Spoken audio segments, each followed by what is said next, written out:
forever. So this is like it was like a really fun thing to happen today. Which building were you in? Went to building 20. Oh, wow. All right. Yeah. Holy crap. I haven't been in the office in so long. It was really nice.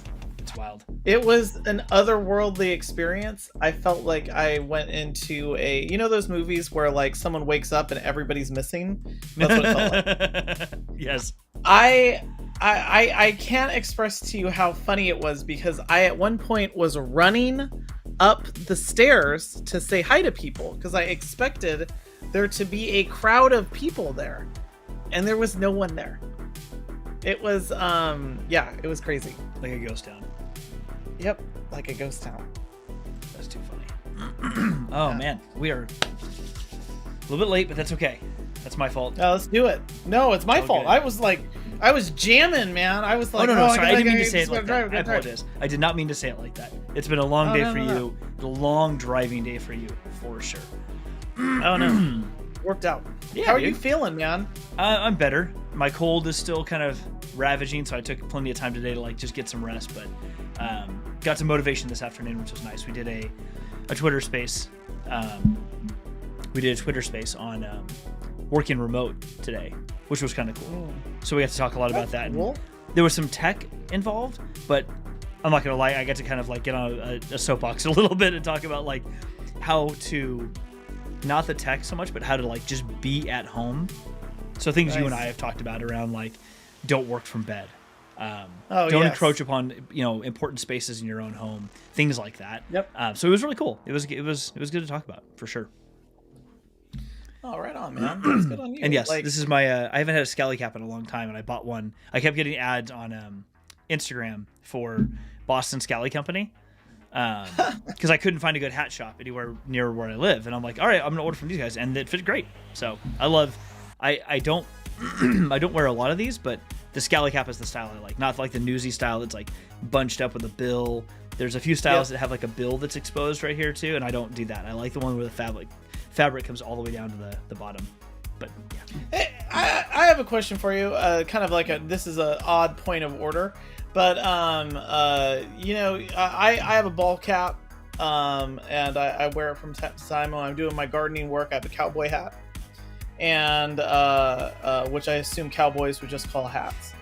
And I wear a lot of beanies. I always have beanies. Like I have tons and tons of beanies. But you were just talking about bills, and I got a really interesting conversation with a family member about the shaped curve bill, which is how I've always worn hats. Same. Or the flat. I can't do flat bills. Flat bill. I can't do it. Yeah. Whenever I've worn, there's a couple of reasons for that. One, I don't really like the style. It's just not me. But I've tried wearing those hats, and something about, because it's not just a baseball hat or like a regular cap like that we would normally wear. Like even the hats I usually have on when I don't wear them on the show very often because usually they shade my eyes too much and it's weird on camera. But those hats specifically, I think they're framed differently because the top is actually very structured, like front face and back, and then a flat bill. And I have a very narrow head, so when I put those things on, no matter what size they are, they look like they're 2 sizes too big for me. They just look like they stick out like they're wings on the side of my head. I've tried them once or twice, and I'm like, I'm not. This just isn't for me. This is not for me. Oh man, I feel you, because I actually have a different problem, which is like I got a big head.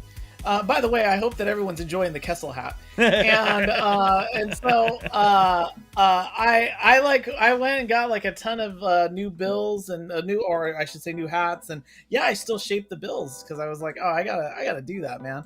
But it's funny because it's like I'm looking at your hat. I really like that. That looks really good. It is officially beanie season for me. So lots of beanies, like tons of beanies all around.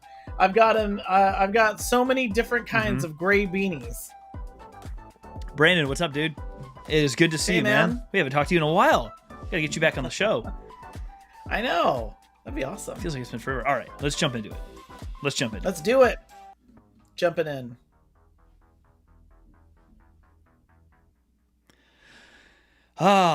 we're back. Hey. We were back in full studio. We had a little bit of break there. We had some family, we all had our like family stuff going on, and then the holiday last week, at least in the States, the holiday last week. So we were off last week, but we're here. We're here.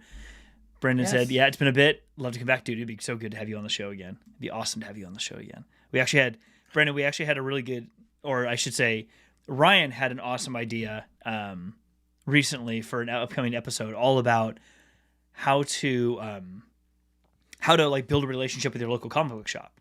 Yes. And that might be a really cool one. If you're interested, that might be a really cool one to have you back on the show for. Yeah, that'd be great, because we were talking about like why it's good to get to know your local comic book store, and also what are some cool features once you kind of build one of those relationships. What's cool, like what's unique that you can find there, what stuff that you can have ordered there, kind of tips and tricks, especially if you're interested in comics or collectibles. We were talking a lot about comics in the last time, and I didn't bring up that I know a lot of people also pursue a lot of collectibles, and it's even stuff like this. Like, this is actually something that my wife was able to get me, and it is this was a theater picture that used to hang in movie theaters, that was used for promotions for Star Wars. Oh, that is so cool. Typically I have all this kind of stuff like right here, and my wife knows. Whoa! Oh no! Yikes! No, it's fine. It's fine. But Danger, typically, danger. Yeah, exactly. Where's R2 when I need him? But it's like that, or any of the collectibles that you might be looking for. I mean, I've got tons of things that are like this, and this is a similar promotional image, and this one is of this is Princess Leia with R2. My wife knows that my favorite Star Wars character is R2D2, and so she went and found all of these great promotional images. But you can find them obviously online, and there's a lot of cool things with dealers. But having that local relationship can not just plug you into collectibles, but also amazing comics and recommendations on comics that maybe you're not reading. Like, I know a bunch of people that got into Invincible simply because of our guy here in Sacramento who was promoting that comic before anybody was reading it.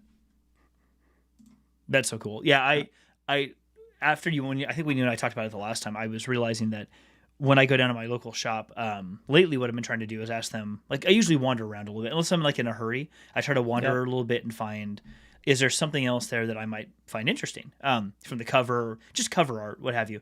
But I've been trying lately to just ask them if they're not too busy, like, hey, anything you think I should get? Like, that I love Star Wars, I love these stories, but any suggestions? And a lot of times they're just like, yeah, there's this new book that just came out. Check it out. It's over here, local artist, or it's a new book from a new label that, a new comic company that, I don't know what the term would be, but like that just came out, etc. You should check it out. And and given the cost of comic books, generally are around $3 or $4. I should say $4 or $5, give or take. Some of them are a little more expensive, but I think most I buy are usually around $3.99. It's pretty inexpensive to just say, hey, here's a new one I've never tried before. Let's just give it a shot. And you might like the story, you may not like the story, but you're not really like overly investing your time, and you're not overly investing your money, your hard-earned money, on something that you may or may not like, which is kind of nice because you can just kind of try things out. I get calls usually about once a week with a new book that's on my list already, because I've got a number of things that are on my list. But you don't have to have a lot on a list. You could have literally one label or one storyline that you're getting called on, and those may come out once a month. So you may only get a call one time per month, but you don't have to be constantly spending money, which is nice. But it gives you a chance to get a relationship with that group, because they're going to get to know your name. They're going to call you, let you know your books are in, things like that. No, and I think, it just happened that today I've spent a lot of time talking about the pandemic with people. And I know that everyone's got pandemic burnout, especially after, like, everyone's still trying to deal with a lot of decisions that are tied to the pandemic. Like, how do you go to the holidays? All the new news, what's the latest variant?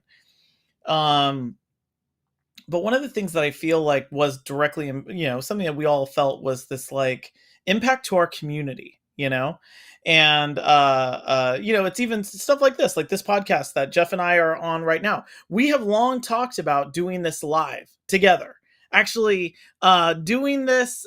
In fact, Jeff, I was just driving on the freeway by your house. I should have just come over. But you Perfect. know, we Yeah, were we can talking. fit in the shed. It'll work. We'll just Yeah, cozy you up exactly. right here. It'll be fine. It would have been fine. It would have been fine. We would have worked it out.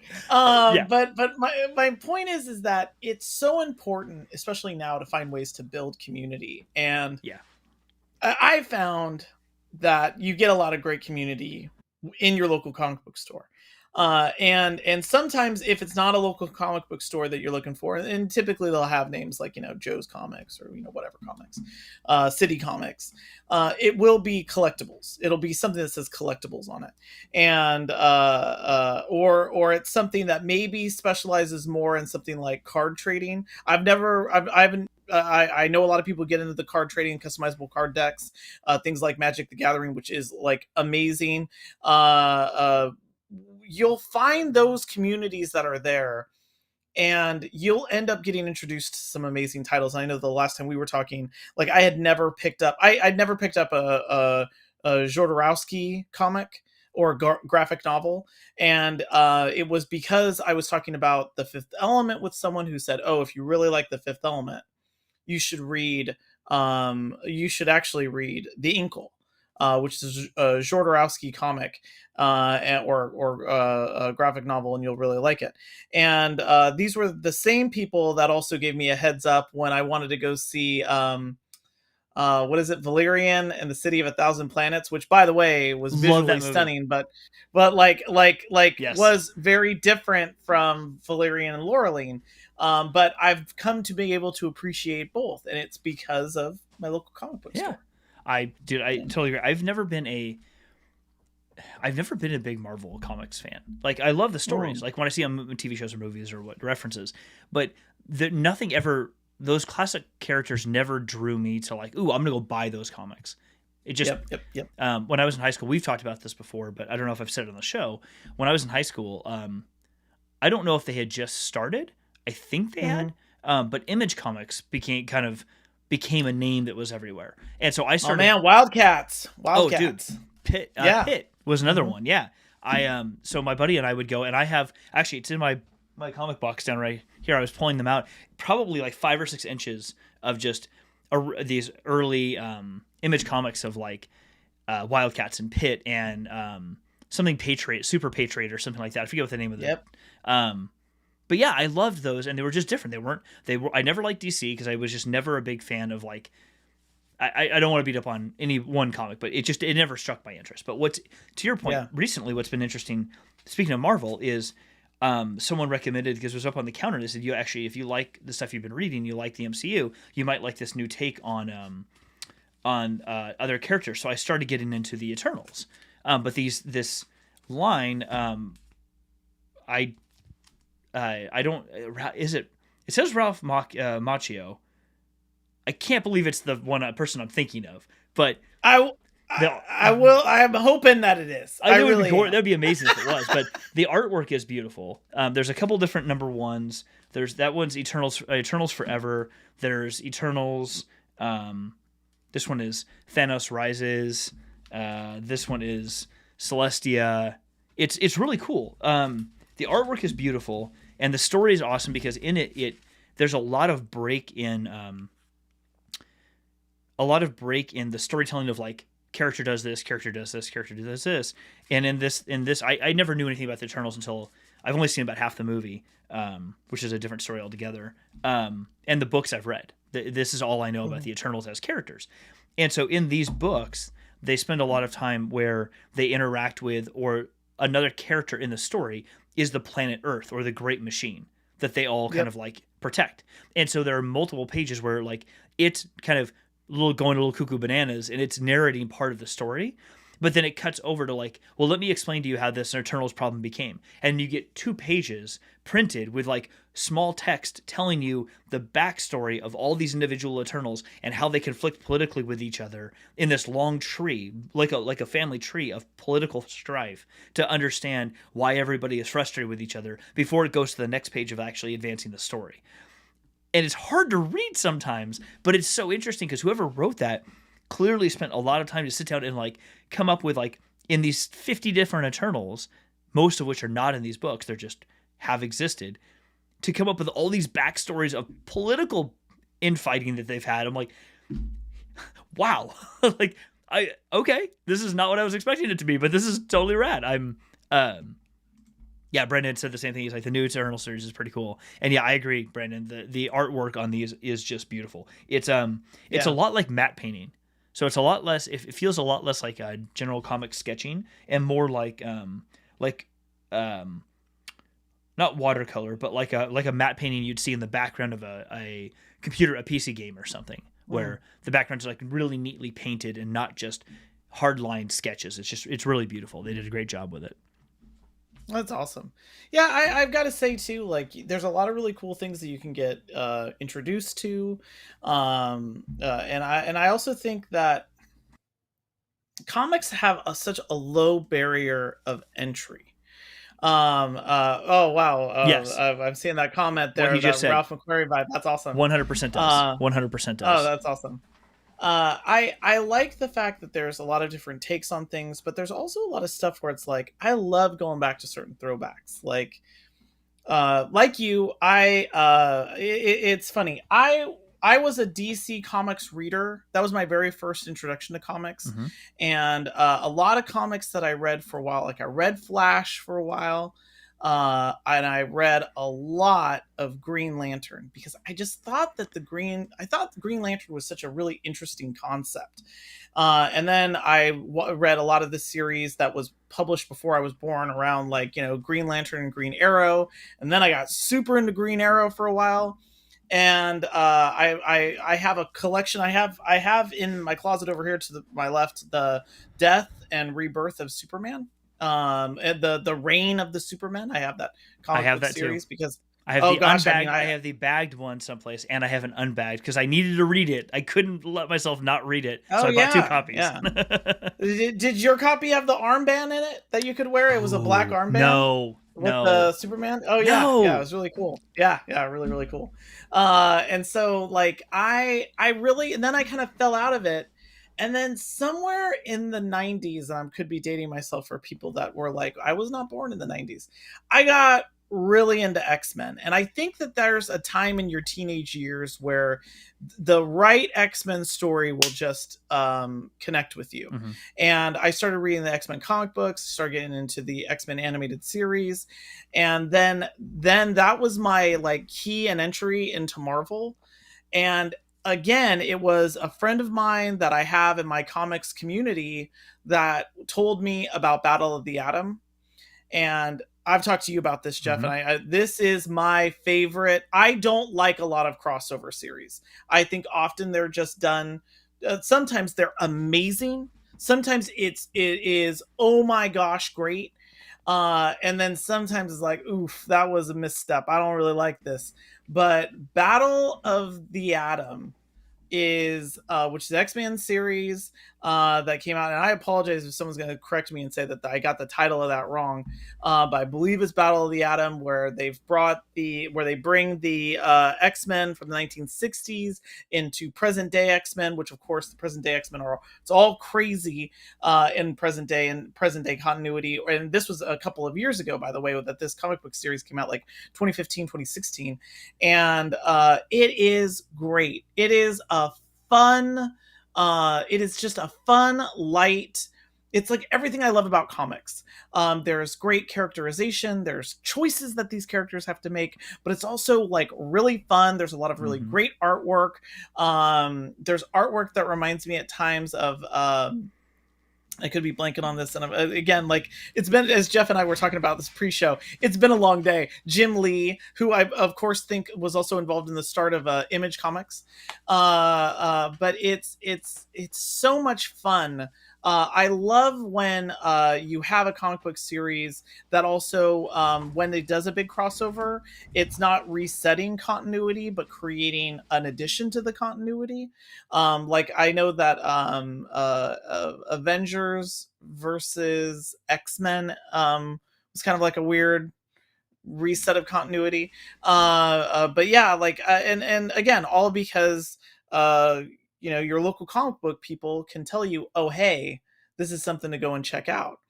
Um, And I will just say, like, one little tip, and I know we talked about this in the last show, is go to your local bookstores too, because oh my gosh, like I found a box that the when I pulled it back at a bookstore in my hometown, when I opened up the box and I saw it was filled with comics, and they said, we'll sell you the whole box for a couple of bucks if you want. And it was just like this That's awesome. great moment. Yeah, exactly. So I My mean, a great opportunity to see cool artwork. my brother-in-law has sent me a couple of texts recently on that same vein. Where was his message? Well, one, he sent me a text saying it's VHS, so I don't think you'd use it, but it looks like a cool collectible. Do you want it? And sends me that picture. And I'm like, yes, I will take it. I don't know how the hell I get my hand on a VHS, but I would love to have that. The other one he sent me recently, where was it? He sent me another picture of a couple books. Oh yeah, he sent me these books, and he said, I have these in my collection. I don't know why, but do you want them? Oh wow! And Oh he's like, wow! That's next time great. you come down, they're just yours. I'm just, and then these, never seen these before either. But he sent me these. Oh wow! Yeah, and I'm like, he's like, they're Oh just wow! yours. That's really cool. He goes, oh yeah, he goes, I'll give them to you next time you guys are in town.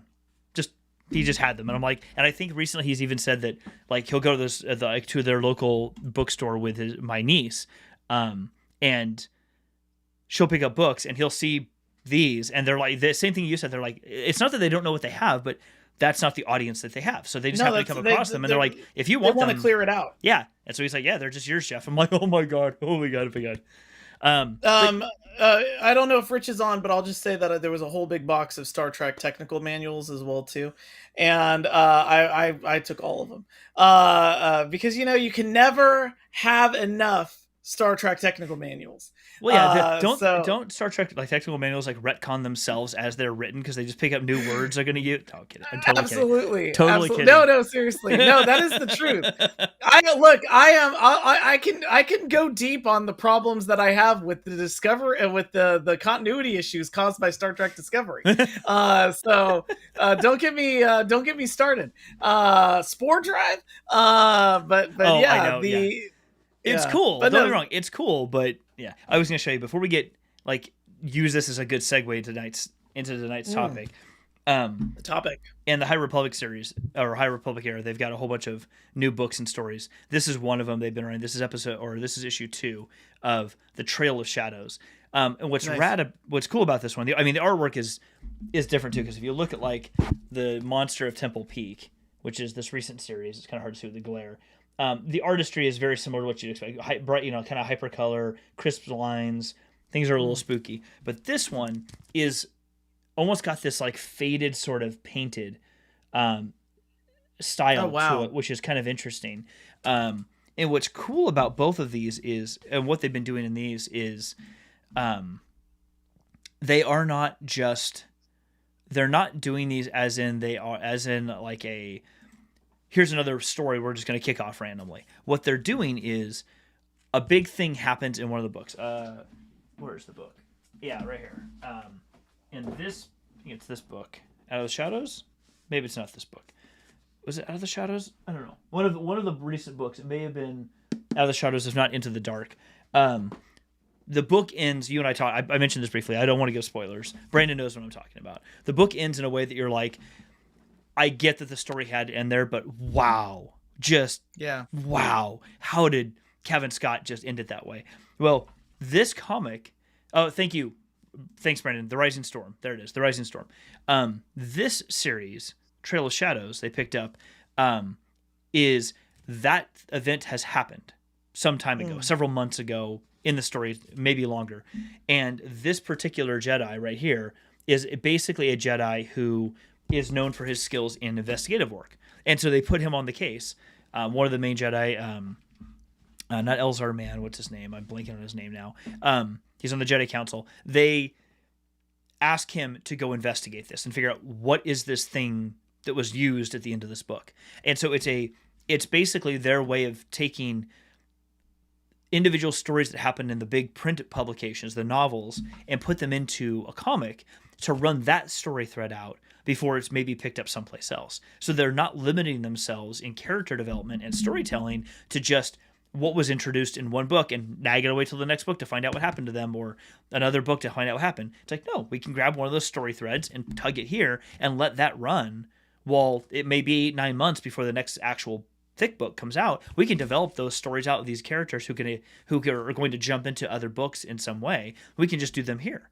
And it's really cool because it gives them the chance to like, and I love this, that they're like multi-threading it that way, because it means these other stories can be their own individual story while also connecting to the larger timeline that is happening. So you can kind of follow it in whatever way you want all the time if you want. But if you don't, if you read the big book, but you don't read one of these, that's fine. Like the next book that comes out that has this new Ty Yorick right here, this new character they've introduced.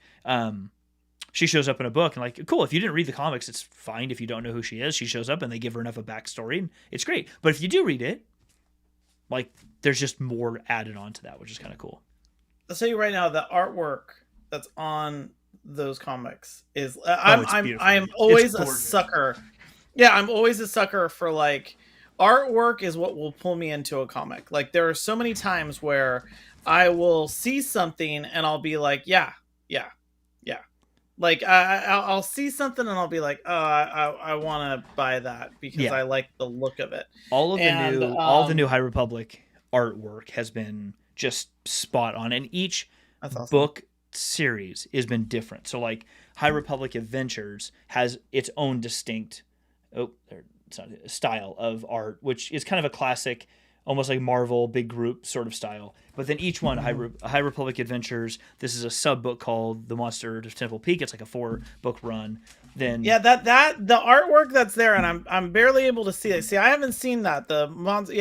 That there is something about that I like, because I this is just me, but I like the play of like darkness and light. Like I really, and Brandon, yes, right there. Like I have bought comics just because of the cover art. Yep. Just because I'm like, man, that is great. And and I'll say that I've even been burned by doing that sometimes, but it's still worth it. It's like so I've bought comics because, and this happens a lot, and I'm sorry, Marvel, that I'm throwing you under the bus about this, but it happens a lot with Marvel bringing some amazing artists, and I'll see a cover that I'm like, oh gosh, like that is awesome, and I want to read it. And then that artist is in fact not the artist that's doing the rest of the panels that are inside. But sometimes still, like, I'll just get sucked into it. X-Men was like that for a while for me. Yeah. Like I would see a new X-Men comic and I was like, oof, I gotta buy that. Yeah. Yeah. Absolutely. Yeah. And I think this whole conversation about, especially in comics, about the artwork and how characters are developed in these books leads really nicely into the topic for tonight, which is characters that we have seen in these books, whether it's a, novel, hardback sort of book or comic book, whatever it happens to be, young adult, doesn't matter. What are some characters that you and I would want to see pulled out of a book and put into either a live action movie or TV show or an animated series? Yeah, I actually I'm gonna go back to one of our early episodes, and if you give me a second, I might even be able. It might be in reachable distance. I have many seconds for you. Many of them. I think I've got it right. Oh no, it's. I think it's too far away for me to reach, and maybe I'll get it. You might hear a crash because it's propping up a bunch of other things. And for everyone who can't see right now, Ryan is walking off into his mini version of the Library of Congress to find these books. So here's the a great example. Uncirculated shelves to find that one. Okay, so I was in Oregon for the Oregon Shakespeare Festival, and I went to a local comic book store that was there. And I saw this picture, and this was the comic book. This was in the trades. It was this picture of Darth Vader, and like every part of this image was like, oh, I'm getting this. Yeah. And so I bought this comic book, and it was a part of a crossover event that was happening. And at the time, in the Dark Horse comic series from Star Wars, there was the Old Republic series, there was the Dark Times, there was Rebellion, and then there was like a future series that was taking place, and it was involving I think it was called Legacy. Yes. So the four different kinds were Knights of the Old Republic, Dark Times, which was that period between like episode 3 and episode 4, Rebellion, which of course is everything that's taking place after Star Wars, and then Legacy, which is this future, far off in the future, this distant relation of yes, Brandon's right. It was called Legacy, and it was involved Cade Skywalker. Oh yeah. And Okay. I got super, and so then when it came out as a like they bundled all of it together, this was the image. The only thing that kind of bothers me is this lightsaber is blue, or this one right there, Cade's. It should be green, Mm-hmm. but maybe it was just too many colors. But it is a story that's being told across all. It was a crossover event, and again, I'm typically against these, but I loved this, and so I want to answer your question in a little different way. I think a long time ago when we had a similar discussion, I said, "Oh, I'd love to see Celeste Morn, who is the hero of this. That's her right there. Mm-hmm. I'd love to see this story in some way." And I really liked the ending story because I always love people that are out of time, people that have been picked up out of the time that they're in and placed in a new time and having to adjust to that. Mm-hmm. I always find things like that great. It's like, one of the reasons why I'll like, Doctor Who, where Doctor Who will engage with someone who's, or take someone with them that has to experience something new. Or even in Star Trek, there's a great episode, Cause and Effect, where Captain Bateman and the boatmen are traveled 200 years to the future. I always think, oh gosh, like that's a Rip Van Winkle story. Mm-hmm. I would have loved to have seen that, but I'm going to change this. I'm going to say a premise that is in Star Wars Vector would be a great thing to possibly see on something maybe like a Mandalorian or the Book of Boba Fett, which is the Rakghoul disease, which is yes. Yes, okay. Yes. And which in these panels here you can see it kind of turns people into these monsters. This is the way that I think you can get kind of like a really interesting Star Wars zombie. By the way, Brandon's right. Darth Krayt is introduced in the Legacy into the Legacy series, and Brandy, you keep me honest on this. Darth Krayt is in fact a former Jedi, Yes. and is a Sharad Het, if I have the name right as well. Yes, he is. And who is in fact a Tusken Raider, Well, whose father... No. Go on ahead. Well, he volunteered to become a Tusken Raider. Thank you. After he left the Jedi, because he was basically disillusioned with the Jedi, he went to Tatooine and he volunteered to become a Tusken Raider. And so he had to go through the trials and wear the garb and stay that way. And he actually freed them, or like empowered them, because he brought his lightsaber. He never really used the lightsaber, but his powers and all that, he did away with everything. Yeah. And then when something, I think people got slaughtered and he became a dark side user, he ended up wearing which is interesting because he ended up wearing, they address it in one of the latest High Republic. So this character right here, I can't remember the character's name right here, Darth Krayt wears a mask of those people. Yes. And yes. It's interesting because he wears it, but the adults of those people don't have those masks on. Only the kids do, up until the point that their mask breaks when they grow to a point where it's a bone skull of a creature on their planet. But he wears one as his mask, and then like bone skeleton is like his armor or something. It's Asherad. Asherad Het is he's like this savior of the Tusken Raiders. Matter of fact, he's mentioned quite heavily in the Kenobi book, which is now it's considered to be a Legends book, but he's mentioned in the Kenobi book because it heavily features the Sand People, or the Tusken Raiders, and Kenobi mentions that he actually knows Asherod had. Like, he knew him. He, as a Jedi, Yep. he knew him. I'm like, it's, yeah.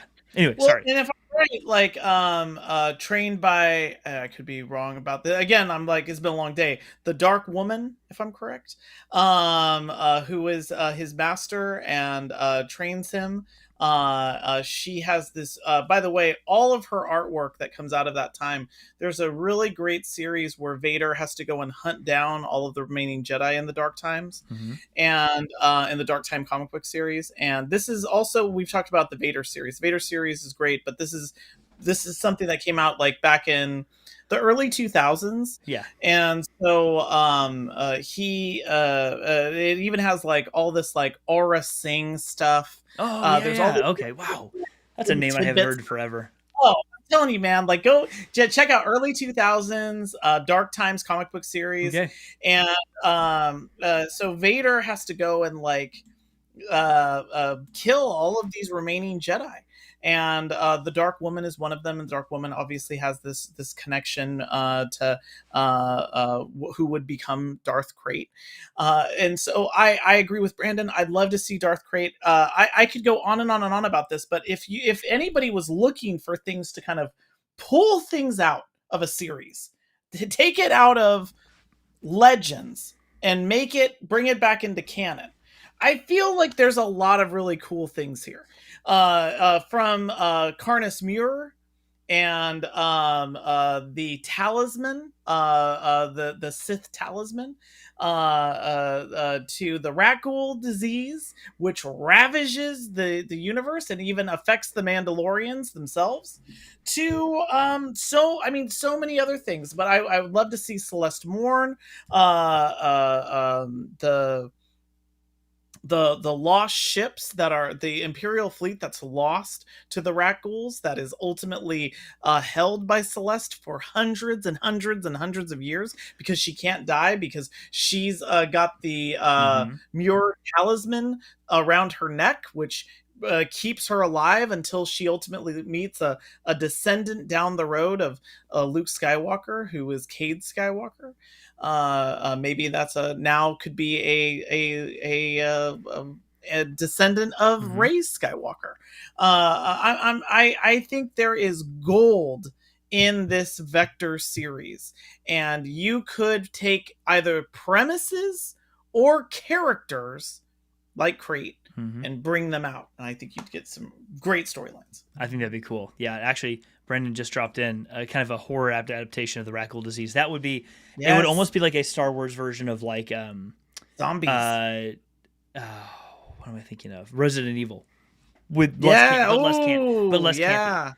But less campy. Because Resident Evil, though, for me, I'm not gonna lie, it's like a guilty pleasure. Oh, like, no, I'm not gonna like give you a hard time. If it's your thing. I mean, you do you.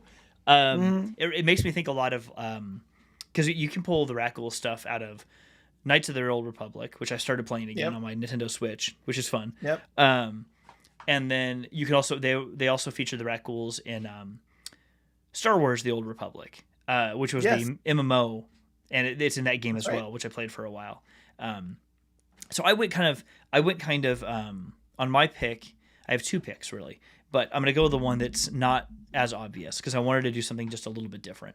So I wanted to pick from the High Republic because I don't think I talk enough about. I mean, I bring it up here, but some of the stories we pull from are still kind of the classic stories we talk about, and I really want to shine some light on the High Republic stuff, which I know Brandon's gonna recognize. So there are two characters they introduced in actually earlier book, but they're featured in this book by Justine Ireland called Out of Shadows. So the two characters are here, if I can point to them. So this right here, her name is the one on the two Jedi. This is Vernestra Rowe, and this is Embry Canteros. They're young.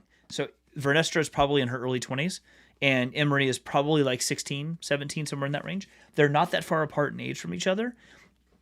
What's interesting about these two characters is she is recently made a knight. She's like one of the youngest of her time, one of the youngest Jedi of the time to be knighted at her age, at like 19 or something, 19 or 20, whatever it was. Super young for a Jedi. And it's just because she excels. She is her Elzar Mann, who is not Elzar Mann. Who am I thinking of?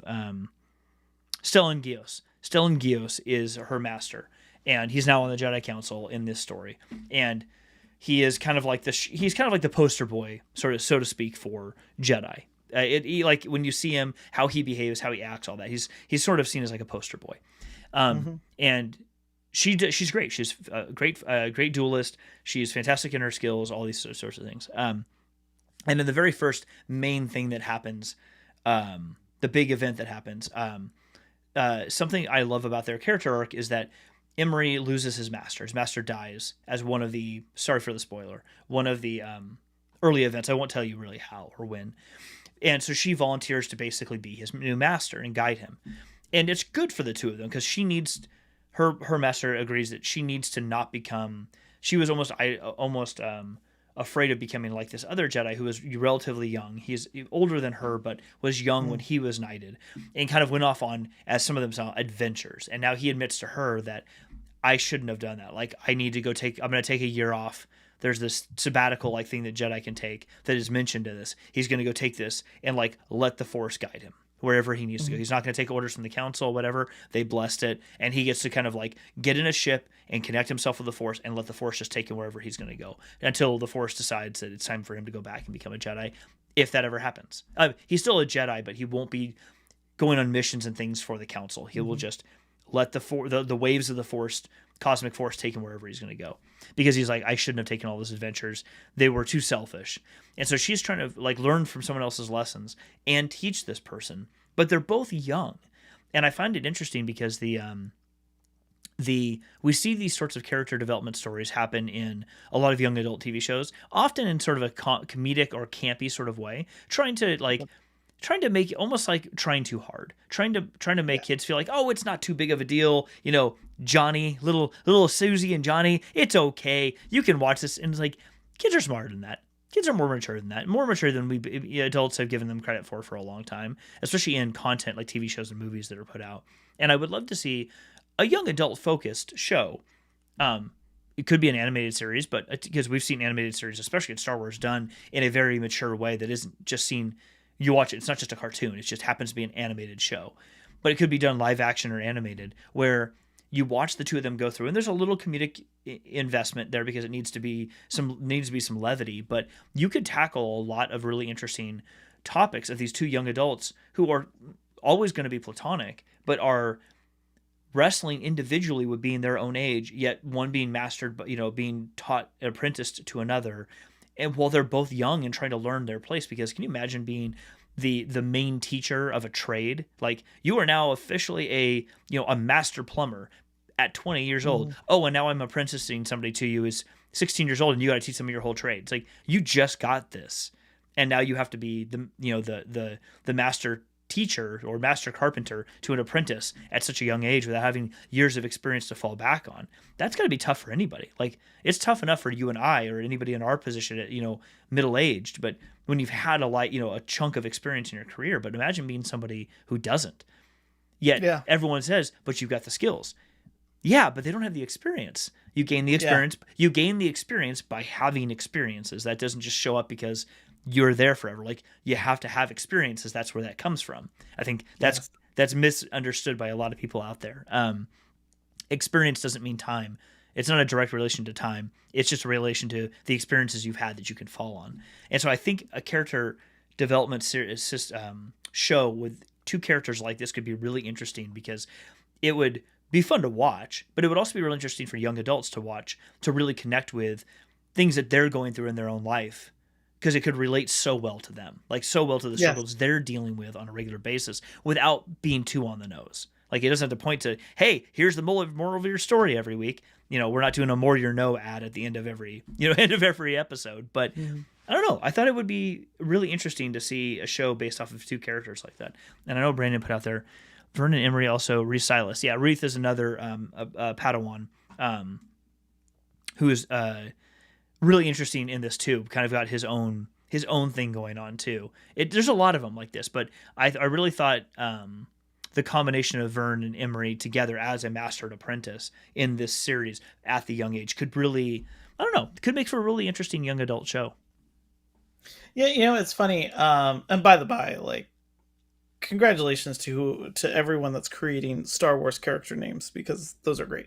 Um, uh, but yeah, I really like that idea. I like the idea of one. I think that that's been a really healthy area of exploration for. I see Brandon's comment here with growing up with Ahsoka. I think that there's a number of people that feel the same way about Rebels, Hmm. and I man, I think that was also an opportunity that might have been missed. Like while you were breaking that characterization down, Jeff, you know what my first thought was is where's the young Obi-Wan Kenobi that sees a similarly aged Anakin Skywalker and is like, when I first knew your father, he was an amazing pilot. I took it upon myself to train him in the Force. I think that that creates two things when you have people of similar ages but different experience levels and one trying to teach the other, but again, like Hmm. doing it young, not having the experience, not being older and wiser. Maybe everybody will, you'll hear people say, oh, someone's an old soul, or they're a natural, but there are certain life experiences that help to kind of um temper how you Hmm. deal with things. And so I would have loved to have seen that characterization that you just described with Obi-Wan and Anakin. And I think you see a little bit of that sometimes in the Clone Wars, because they kind of put them a little bit more closer in age there. Um, but yeah, I really like that idea. Yeah, And by the way, I think it'd be great to have Brandon come back. It'd totally. be great to get his feedback too on comic books and his interpretations, especially knowing now that he is at a comic book shop locally where he is. So even how he's been able to jump into some new titles because of being connected to his comic book shop. Totally. Yeah. Mm-hmm. Thanks for being on, Brandon. It's good to see you, buddy. Yeah, we'll get you on the show Yep. here pretty soon. Yeah, I'm with you on that one. I would love to have seen that because we've read before that, and I've seen in other places too, that Obi-Wan really didn't want to apprentice Anakin. He didn't want to. Like, it Mm-hmm. wasn't actually something he was interested in doing. He had just made knight. He had just been Yep. knighted, and this stuff then happens. Um, Yep. and so he was like, now he felt at his age, burdened by this kid he's got to drag along with him. He's like, Qui-Gon wanted to do this. I didn't agree with Qui-Gon. I didn't agree with his reasons for doing this, and now I got to drag this kid along with me. So to your point, if we assume that, you know, Obi-Wan's story wasn't really, I would say retconned is probably too strong of a word, or a phrase, but like that his story wasn't like rewritten for the new shows, and like his comments, like the comment you made, like I took it upon myself to train him or what have you. Yeah. Let's Take just a assume that moment. wasn't rewritten. Then what we see there is also a problem that we see in real life, which is some people, some personality types, as they get to that age, conveniently let slip or have convinced themselves that a situation has played out differently than it actually did. So what we see there is him going, "Well, I took it upon myself." It's like, no, no, you didn't. You were a kid who didn't want to have to, and you were kind of a brat about it. That's Yeah. fine. You were young, and who would want to be in that situation? You just got knighted. You're excited. You wanted to be excited, and you wanted to live in the moment and enjoy this, but you couldn't in your mind because now you have to apprentice this young kid. And it would be really interesting to watch how that plays out. Now, the great news about that is we're going to get to find out. We are going to get to find out because I don't know if you saw it, but there's an Obi-Wan Anakin book coming out. I just pre-ordered Oh it. yeah. Yes. Yeah. So we Yeah. I'm get, really excited about yeah. that. So we get to find out. Well, I think my guess is they're going to play it very similar to the Master and Apprentice book, where Mhm. you get to see that one point, that one snapshot in time, but it gives you of Qui-Gon and Obi-Wan, but it gives you a lot of what you need to know about the relationship prior to the events of the Phantom Menace. I'm hoping what this will do is the same thing. Like, it will be Phantom Menace is over, and the chunk of time where Anakin grows up into the kid that's 16 years old or 17 years old, Yep. whatever age he is when he's in the Clone Wars. We get to see something a year or two before that. Not close enough that not close enough. I'm hoping not close enough where the Clone Wars is right there on the horizon. I'm hoping it's something that is a couple years before that drama starts, so it can really be its own thing. Close enough that we get to see him roughly at the age that he meets Padme, but not so close that that drama is starting to build up. That he is just a kid basically being trained by another kid. Yeah, because that's where we were talking about this, the Caden and Moidia, all these little things that they've been kind of like, you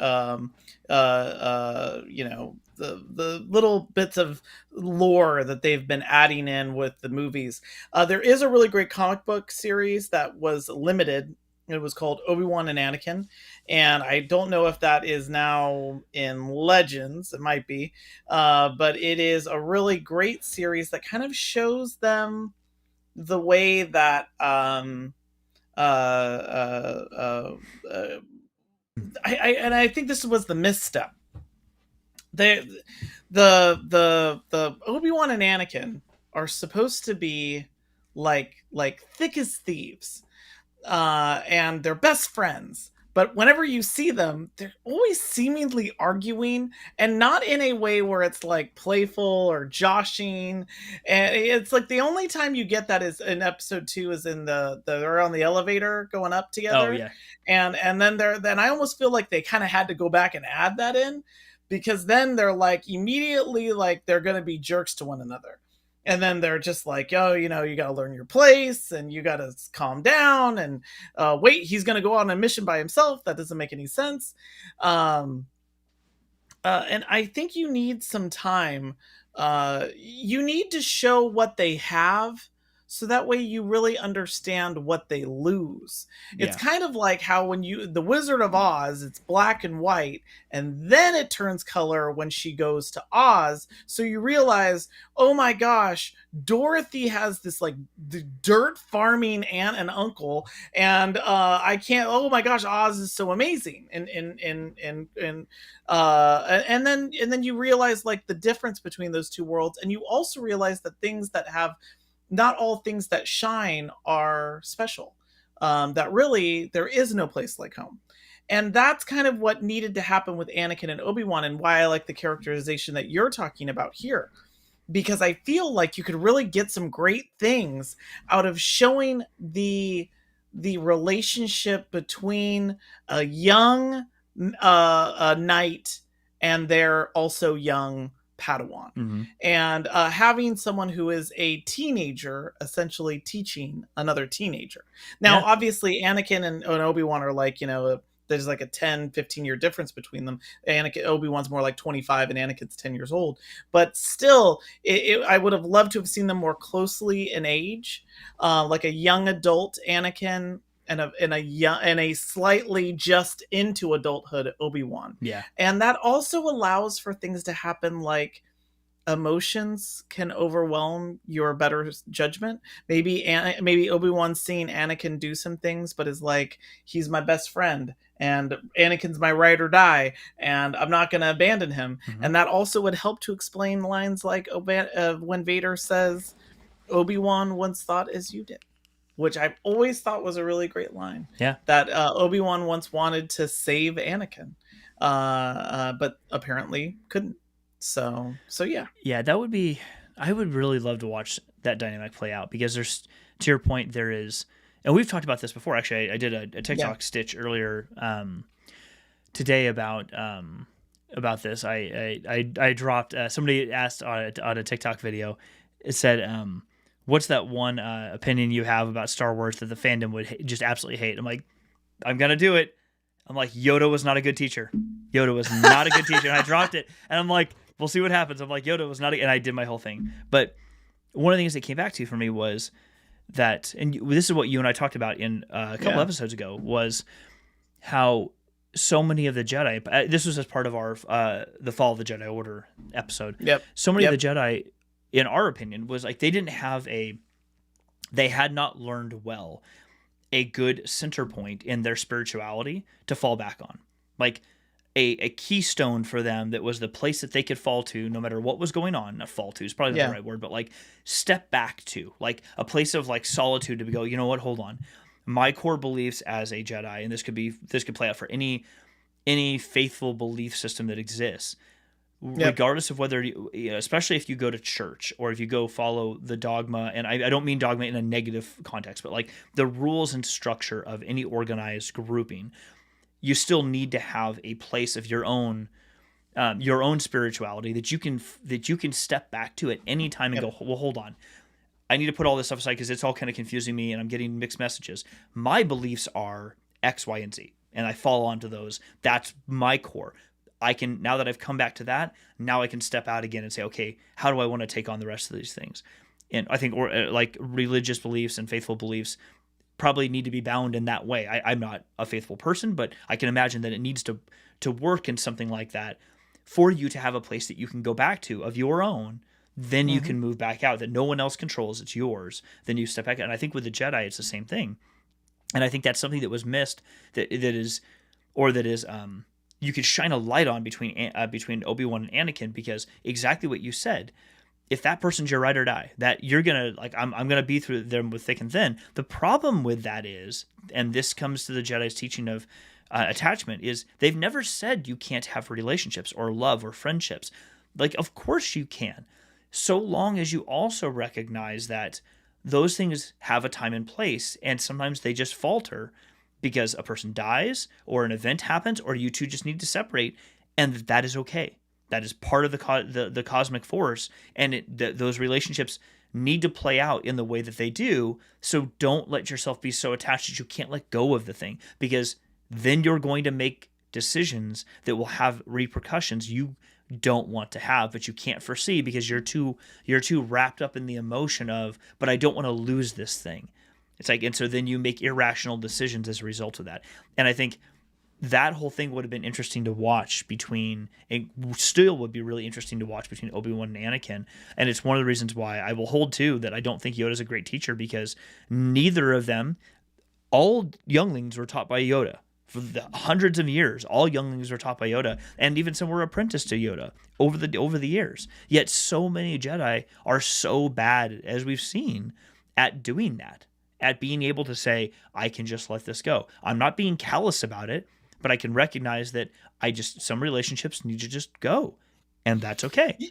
And it would be Yeah. really interesting to watch that dynamic between Obi-Wan and Anakin, because it would be heartbreaking, because we know that we would watch it and go, but we're being told that it needs to just, they should be making these right decisions, and they're not consistently, so that you could see the snowball building that would lead into what we know happens later on.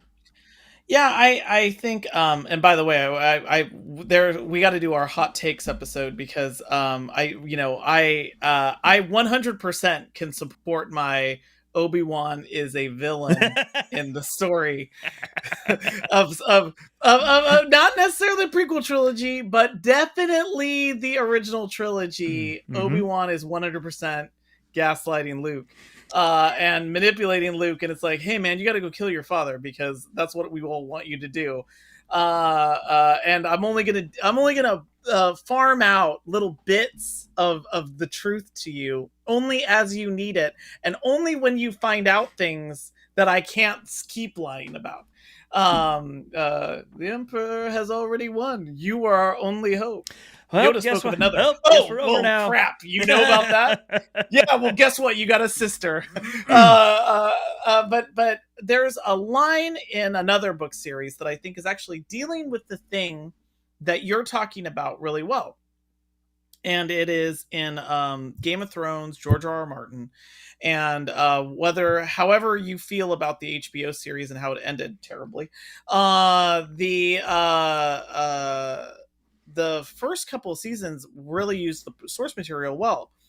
And there is a great moment where Jon Snow has to decide whether he's going to stay and commit to the Night's Watch, or if he is going to ride off for vengeance for his thought to be father, Ned Stark, and support his brother, Robb Stark, and who is now a traitor of the realm, for raising his banners against the South. And Maester Aemon tells him that love is the death of duty. And it is a great speech about how there is the thing that you often want to do, and there are the things that you should do. And sometimes they're aligned, but sometimes they're divergent. And you should always be thinking of the thing that you should do. And it comes up because he says, well, what would your father do in this? And John says, well, he would do what was right. And he's like, but what is right, you know? Mm-hmm. It's really easy to say If that. exactly, like if what is duty, or he would do his duty, what he would do, what's right, he would do his duty. Well, what is duty in comparison to the love of your spouse or family? What is duty in comparison to holding your child? Mm-hmm. You know, and it's funny because Ned Stark, spoilers for Ned Stark, it doesn't end well for him. He is so right or die, right, you know, right, they got to do things the right way, that because he is cannot compromise, it blows up in his face the other way. Because what he should have just done was, this place down here is crazy, I'm gonna go back up to Winterfell and and just, you know, Just prep myself. tell your friend who's the king, like, dude, I love you, man, Yeah, hearts and shit, but gotta I go. gotta bounce. Oh, I would have been like, oh, I want to Joffrey's stay the king. married, so I'm gonna go home. Bye. Yeah, exactly. I would have been like, all of us, we're going to go back up to the north. It's impenetrable up there. It's great. We're going to be fine. And they don't even want us down here anyway. Bye. But you know, again, it's this like, no, I have to do what's right. And so it's this balance of when to listen to your head and when to listen to your heart. And we've talked about this in so many times in the past episodes, which is the greatest thing that you can give to your characters is have them in conflict with themselves. Mm-hmm. And that is what we could have seen. And what I think you're also proposing here with these characters from the High Republic, which is you have characters that are in conflict with themselves, having to deal with each other. Yes. And so you could have seen that, though, even with Anakin wanting to do what's right and be a good Jedi, but also wanting to do what he feels is right. Mm-hmm. And this is where you talk about Yoda. You know, Yoda tried to give that guidance in episode 3. You know, your family and your friends that go into the Force, miss them, do not mourn them, do not. But that's where it's like love is the death of duty. And it would have been great to then see Anakin and Obi-Wan move in those directions where one of them is choosing duty and one of them is choosing love, and both are right. And that, by the way, is a better version of the truth depends on your point of view. Oh, 100%. Because that would have been a much better way to look at it. And you were, I think, already kind of getting to that point, which is it's not, one isn't your head or your heart. Both of them can be right and both of them can be wrong. Yeah. And they can do those things at the exact same time. Sucks to be human sometimes. It really does. By the way, I want to get a little shout out to Robert for being here, man. I really appreciate it. He's from my live streaming group. He's awesome. Oh, and thanks for watching the show tonight, buddy. I know you got a lot going on. So thanks for being here. Well, this was fun. Deal. Like this hour just completely flew by.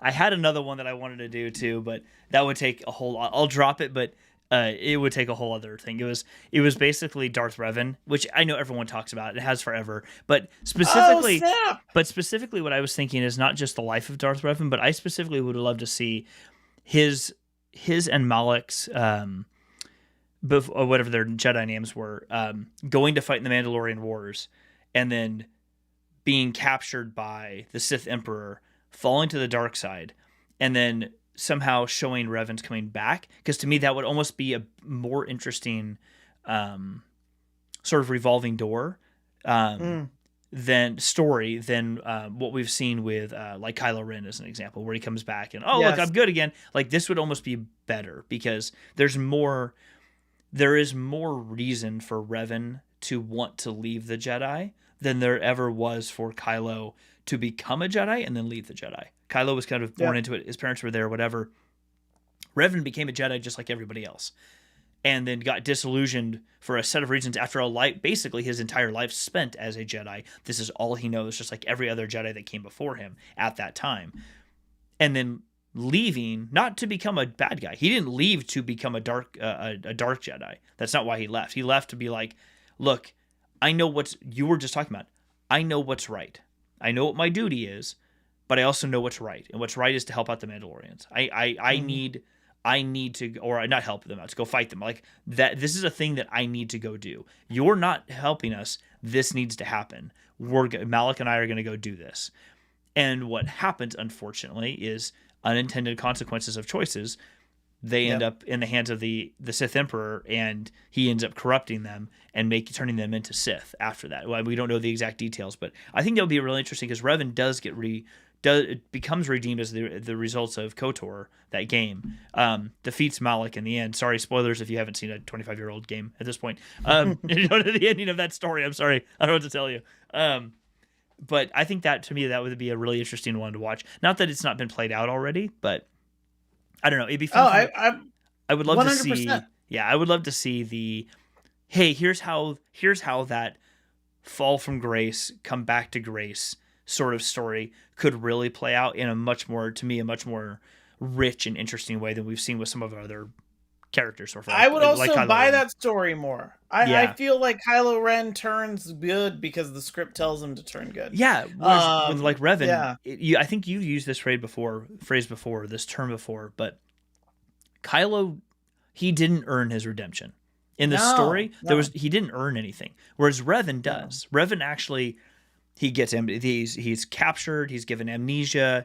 And so he basically makes his own choices again and chooses the light. And he is actually redeemed and given a chance to be redeemed by having his memory wiped. And then he just makes whatever choices he's going to make, which end up leading him back to the light side.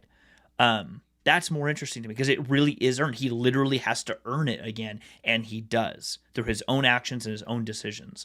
Whereas Kylo, it's just like you said, here's your paper. Go read that right now for us, please. You're carrying a blue lightsaber this time, not red. Oh, that's cool. It's not off-gassing. I don't know how you off-gas in a lightsaber, but whatever. No. But I will say this: a much better version of that story, and I feel like Rian Johnson was kind of getting there. And this isn't in the Duel of the Fates version of Episode 9, but what I would have liked to have seen is instead of even we have to kill Kylo Ren or anything, it's like no. The dark side and the light side always exist. And it's like, you could borrow this from the Avatar storyline. You can borrow this from the Lord of the Rings storyline. There is always the light and the shadow. And I would have much rather seen Rey say, I'm the balance of the Force. I'm here to preserve the balance. I'm going to make sure you never get too powerful, but I'm also going to make sure that the light side never gets lost in their duty, like what's happened before, and really live that creed that Luke Skywalker's talking about in the Last Jedi, which is finding that way to achieve that balance. When he's saying close your eyes, do you feel those things? The light, the darkness, the cold and the warmth, the death and the life. I feel like that would have been a much more interesting way to break the cycle. And not just have it be redemption stories. I like redemption stories that are earned. And the one that you're pitching feels to me like one that would be well earned, where you have a Jedi hero who takes a great fall, but then recognizes in that fall the kind of the wrongs of that, and then has to make another sacrifice to move ahead. Kylo Ren never makes those sacrifices, never just like stumbles upon grace and then is just like, yes, I guess I'm a good guy now. Yes, give me my blue lightsaber. He basically gets. I mean, everyone can argue, and he gets stabbed in the gut by. Spoiler, sorry everybody. He gets stabbed in the gut by Rey with a lightsaber, and then she heals him. And he effectively got the screen version of a smack in the face and then a kiss. Yeah. Like what was it? The movie Gladiator. When what's his name, Commodus becomes emperor, and the sister comes up, and he's terrible to his sister, and she walks him because she knows what he did. She smacks him in the face, and then she kisses his cheek, kisses his hand, or something like that. And you basically just did that. Like you basically looked at him and said, "Hey, dude, whack! All right, you're better now." Go make some. Yeah, go make good decisions. And then she bounces. And I'm like, that's what? That's not how this. That's not how this works. He should have just either died right there or been the antagonist. And that okay. Yep. Just gonna let that go for another show. We can just keep on going. No, I'm not joking around. We really could. Like, and it's funny too because it's like there were a lot of other things that this was a really great topic, and I know that we kind of got to it at 15 minutes in, but this was a fun topic. I'd love to hear what other people's characters, things that they would love to see, especially with all of the live action series that are going to be going on. Mm-hmm. Like, I'm sure there's someone out there who's thinking, Corin Horn and a bunch of other characters from the Legends, that would be good to resurrect. Where's your Mara Jade? Where's your Mara Jade? As the if you joke, start saying Mara often Jade too goes. loud on the internet, Lucas just pops up and says, "Get the hell out of the Exactly. room." Get the hell out of here. Get out of here. Well, anyway, Jeff, it's as always, it's been great. It's been a blast talking about this, and thank you to everybody who's been on the show tonight, participating in our discussion, and can't wait to keep this going. Yeah, absolutely. And everyone, remember, if you haven't already, subscribe to the channel, hit the little like button. It actually does help with the algorithm to get us bumped up there. We'd love to get some more followers and get this out to more folks. Thanks for being here. Put some comments below, and we'll talk to you all pretty soon. Right on. Hey, thanks everybody. Good night. Cheers.